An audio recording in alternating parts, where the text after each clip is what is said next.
persones que són amigues meves i que jo aprecio. Però, home, aviam, vostès de debò creuen que el senyor Fainé no és executiu? Primera cosa, no?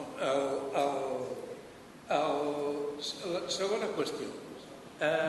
Les caixes, per tradició, i per això que els he dit del governador civil que eren, i em sembla que vostè ho ha dit també, no? Les caixes tenien una funció essencial a la localitat d'on eren i on havien nascut, havien d'evitar l'exclusió financera, d'ajudar la gent que si no els bancs no els donarien crèdit, no els obrien comptes perquè els seus estalvis eren massa petits, i ajudar a l'economia del territori. Per tant, això volia dir que la seva preferència era per al territori, que havien de concentrar-se en el territori. Per tant, que en principi no havien de sortir de la seva demarcació natural. Si es creava una caixa, doncs què sé jo, posem a Ourense, doncs a Ourense aquesta caixa sobretot havia d'atendre les necessitats de la població d'Ourense i del seu entorn. Durant molt de temps això es va respectar legalment. Legalment les caixes no podien sortir del seu territori natural. No podien sortir del seu territori natural perquè gairebé per raons de naixement havien nascut amb una determinada funció. El que passa és que hi havia una caixa que tenia unes condicions competitives molt bones, i en això vull dir cal treure's el barret. Per què? Perquè havia aconseguit un sistema informàtic de primera categoria, tenia una força d'empenta molt gran, perquè resultava que en el seu territori, que li era natural, hi havia moltes més caixes i per tant s'estaven donant cops de colze i pressionava perquè s'aixequés aquesta limitació a obrir oficines fora del territori natural. Si això afegim que des de Brussel·les es deia que amb l'entrada d'Espanya al mercat comú una caixa francesa podria obrir a qualsevol indret del territori espanyol, en canvi la caixa, anem a suposar, de Madrid no podia sortir de Madrid, home, això era un tractament desigual. El fet és que hi va haver-hi una pressió fortíssima per part d'algunes caixes, i sobretot aquella que l'americana li resultava estreta, i es va aixecar aquesta limitació a l'expansió. I llavors aquí es va obrir la caixa dels trons. Es va obrir la caixa dels trons. Perquè, i fixin-se bé, jo no estic criticant a cap caixa en conjunt, però esclar, això significa una cosa. Quan es deia, i encara es diu avui dia, anem a posar el cas, és que la Caixa del Penedès està molt arrenada al territori. Mira, escolti'm, mirin les oficines de la Caixa Penedès. Hi ha més oficines fora del Penedès que al Penedès. Per tant, ja no m'expliquin vostès que aquesta és la Caixa Penedès. I quan dic aquesta, la Caixa Pensions té més oficines fora de Catalunya i Balears que... Per tant, aquesta pretesa avantatge que tenien les caixes per competir amb els bancs, de dir, no, si són les caixes del territori, són la caixa que la gent...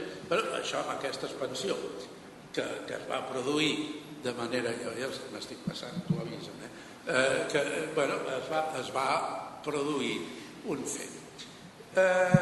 Tercera cosa, tercer fet que va ser... Jo crec que aquest fet va ser molt important. Em podríem dir, home, però és que no es podia evitar, no es podia mantenir una llei que produïa aquesta simetria que una caixa francesa.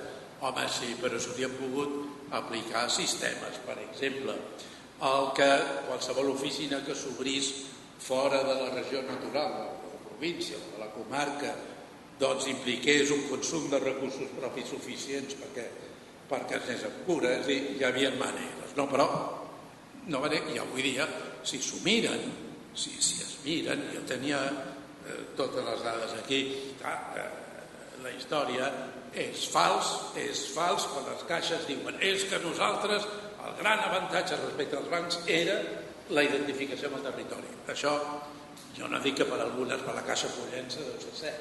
Ara, per altres oblidats. Tercera data important, no recordo l'any, això segur que l'Antoni Basol ho sap. quan a la Caixa Pensions es produeix el relleu. El senyor Milletibel, que era president, es jubila, em sembla, no? Llavors es tracta de nomenar un nou president. I llavors es fa una cosa, que el director passa a ser president i nomena dos directors. Això va ser una història que naturalment anava en contra de lo de l'executiu. I aquí la Generalitat va ser fluixa, jo crec que no va saber preservar suficientment el model. Aquí hi havia alguna cosa que la Generalitat hauria pogut... Tot i que, i això m'ho va explicar l'altre dia l'Anton Gasol i ho he comprovat, llegeixin el llibre de la Pilar Rahola sobre el senyor Artur Mas. El senyor Artur Mas, vull dir que a favor seu s'hi va oposar de manera contundent. Però bé, ara, esclar, ara arriba el governador del Banc d'Espanya, que és persona intel·ligent, i diu no, tot això és un desastre, tot el sistema de caixes és un desastre. Primera cosa, a Espanya hi ha masses caixes, per tant hem de fomentar la concentració. Hem de fomentar la concentració de caixes, no pot ser això de tenir, quantes en tenim? 45, no sé. Però això és una mentida, ho sento molt, això és mentida. Agafin les estadístiques. A Alemanya hi ha 431 caixes. 431 caixes. Aquí no. Ara, totes són petitetes. Tinc aquí les estadístiques, malauradament els hi puc posar. Hi ha unes poques que tenen més de 200 empleats. Bueno, aquí 200 empleats no és res. No tenen més enllà, moltes no tenen més enllà de 15 oficines, perquè a Alemanya sí que han seguit el principi de no sortir del seu territori. Les caixes alemanyes són locals, i són locals en el sentit que, per exemple, el seu Consell d'Administració, el 70%, està integrat per representants de l'Ajuntament o del Land o de l'autoritat local, el 30% pels empleats. I aquestes caixes, jo no dic que alguna no tingui problemes, però estan funcionant. Per tant, no em digui, senyor governador, que 445 són masses caixes, que això... Una altra cosa és que em digui hi ha masses oficines. És diferent que em digui hi ha masses caixes, hi ha masses oficines. Jo hi estic d'acord que hi ha masses oficines. Però nosaltres a Espanya vam arribar a un punt que per aquesta expansió esbojarrada que van fer totes les caixes quan es va obrir la porta, doncs hem arribat a un punt de sobresaturació. I que calia tancar. Esclar, jo crec que l'única explicació que jo li puc donar al comportament del governador és el següent, de que dir, si deixem que cada caixa individualment hagi de prendre la decisió de tancar oficines per reduir aquesta hiperorganització, no en seran capaces. I això una mica raó té. Aviam, jo he estat membre del Consell d'Administració de les Caixes, jo sé que si jo un dia, d'acord amb el director, arribo al Consell i els dic que hem de tancar 5 oficines, el personal se m'hauria... hauríem tingut molts grups. Sí, home, i és normal. Si no, personal que vol dir això, que haurem de...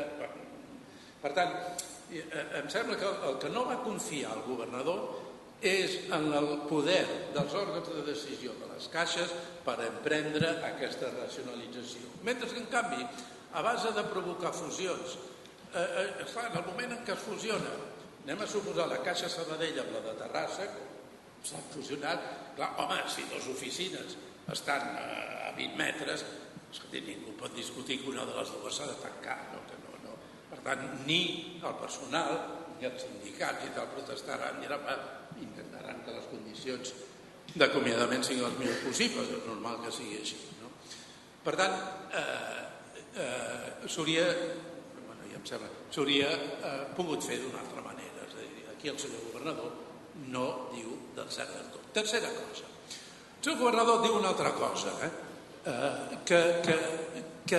que és, ha estat nefast per a les caixes la intervenció dels polítics. I sobretot dels polítics autonòmics. És a dir, l'influència de les comunitats autònomes sobre les caixes ha estat el desgavell del segle. Són una sèrie de polítics absolutament, com diria jo, irracionals, que han començat a fer autèntiques barbaritats. Aquest sentiment sobretot li ve donat per una cosa, per la Caja Castilla-La Manxa. I clar, quan peta la Caja Castilla-La Manxa i es veu les barbaritats que havia fet la Caja Castilla-La Manxa, doncs el governador diu, ui, això passa. Llavors hem d'eliminar, i no s'enganyin, darrere de tot aquest ja cal eliminar que les comunitats autònomes tinguin d'alguna manera intervenció sobre els òrgans de govern. I l'exemple de la Caja Castilla-La Manxa li preocupa.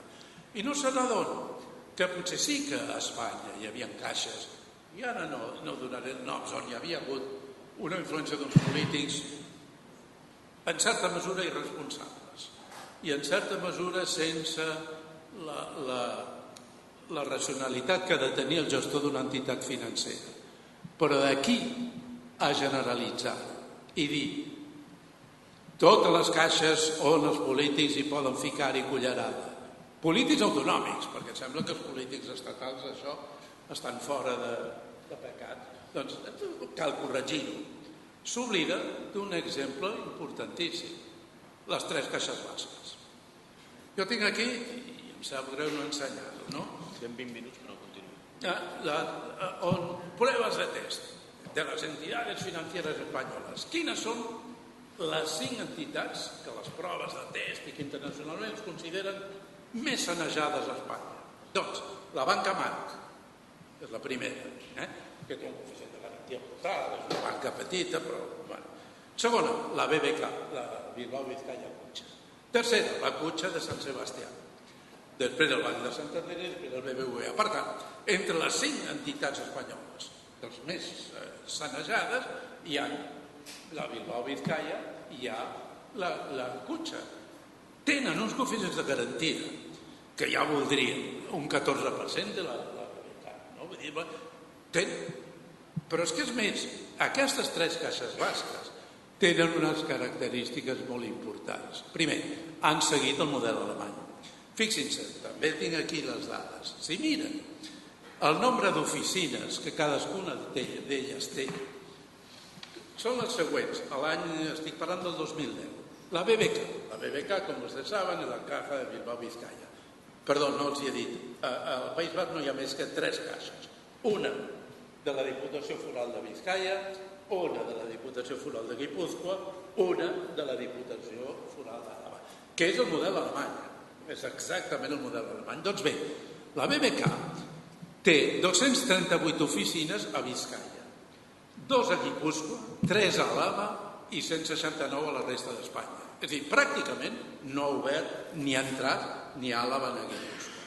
La Kutxa, que és la de Sant Sebastià, Guipúzcoa, Sant Sebastià, té 138 oficines a Guipúzcoa, 2 a Vizcaya, 1 a Àlava, 206 a la resta d'Espanya.